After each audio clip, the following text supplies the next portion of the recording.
తిరుచానూరులో 5 రోజుల పాటు జరిగిన శ్రీ పద్మావతి అమ్మవారి తెప్పోత్సవాలు శుక్రవారం రాత్రి ఘనంగా ముగిశాయి.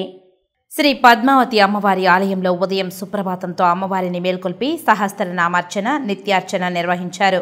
మధ్యాహ్నం 3 గంటల నుండి సాయంత్రం 4:30 వరకు నీరాడు మండపంలో శ్రీ పద్మావతి అమ్మవారికి వేడుకగా అభిషేకం నిర్వహించారు.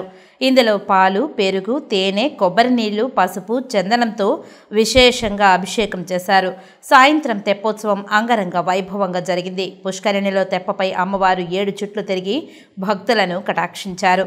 అనంతరం శ్రీ పద్మావతి అమ్మవారు గరుడ వాహనాన్ని అధిష్ఠించి ఆలయ 4 మాడ వీధుల్లో విహరించి భక్తులను అనుగ్రహించారు.